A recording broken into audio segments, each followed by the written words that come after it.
తిరుపతి జిల్లా వెంకటగిరి నియోజకవర్గంలో వైసీపీకి ముగ్గురు కీలక నేతలున్నారు. ముగ్గురు పేర్లు రామ అన్న పదంతోనే మొదలవుతాయి. కానీ ఒకరంటే ఒకరికి ఏమాత్రం పడదు.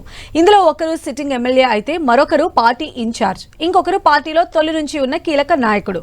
ఈ ముగ్గురు 3 వర్గాలుగా విడిపోవడంతో వెంకటగిరి వైసీపీలో వర్గపోరు తారాస్థాయికి చేరింది.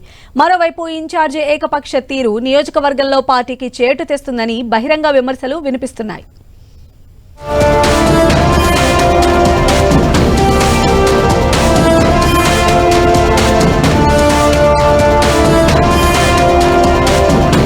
తిరుపతి జిల్లా వెంకటగిరి నియోజకవర్గంలో వైసీపీని వర్గ విభేదాలు కలవరపెడుతున్నాయి. ప్రస్తుతం ఈ సెగ్మెంట్ నుంచి మాజీ మంత్రి ఆనం రామనారాయణ రెడ్డి ఎమ్మెల్యేగా ప్రాతినిధ్యం వహిస్తున్నారు. అయితే ఆనం వ్యవహార శైలి నచ్చకపోవడంతో నేదురుమల్లి రామ్ కుమార్ రెడ్డిని ఇన్ఛార్జిగా నియమించారు సీఎం జగన్. అప్పటి నుంచి రామ్ కుమార్ నియోజకవర్గంపై పట్టు సాధించేందుకు ప్రయత్నాలు చేస్తూనే ఉన్నారు.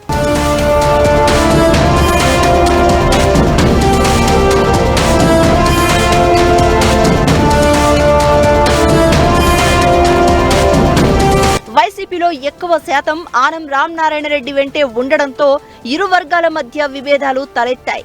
రామ్ కుమార్ ఏ కార్యక్రమం చేపట్టినా స్థానిక నేతలకు ప్రాధాన్యం ఇవ్వకపోవడంతో చాలా మంది అసంతృప్తిలో ఉన్నారు. అంతేకాదు ఏకంగా ప్రెస్ మీట్లు పెట్టి మరీ రామ్ కుమార్ వ్యవహారంపై మండిపడుతున్నారు వారంతా.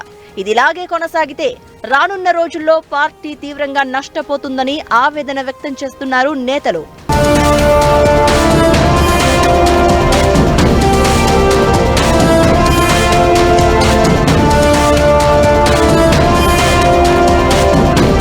ఇక వైసీపీ ఆవిర్భావం నుంచి కొనసాగుతున్న కలిమిలి రామ్ ప్రసాద్ రెడ్డి ఇక్కడ మరో కీలక నేతగా వ్యవహరిస్తున్నారు.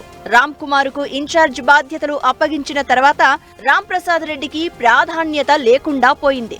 మరోవైపు కార్యకర్తలను పట్టించుకోకపోవడం కూడా ఆయనకు ఆగ్రహం తెప్పించింది. రామ్ కుమార్ను నియోజకవర్గం మొత్తానికి సమన్వయకర్తగా నియమిస్తే ఆయన కొందరికి ప్రాధాన్యత ఇవ్వడం ఎంతవరకు సబబని తీవ్ర స్థాయిలో విరుచుకుపడుతున్నారు.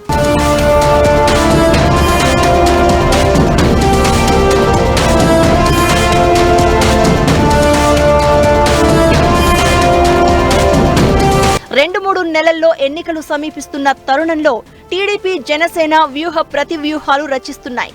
వైసీపీ ఇన్ఛార్జిగా ఉన్న రామ్ కుమార్ రెడ్డికే టికెట్ దక్కే అవకాశాలు ఎక్కువగా ఉండగా ఆయనకు కింది స్థాయి నేతలకు మధ్య గ్యాప్ ఏర్పడింది. ఈ క్రమంలో అసంతృప్తితో ఉన్న క్యాడర్ ఆయనకు సహకరిస్తుందా? ఈ వర్గ విభేదాలు వెంకటగిరిలో ఎలాంటి ప్రభావం చూపిస్తాయనేది ఇప్పుడు ఆసక్తికరంగా మారింది.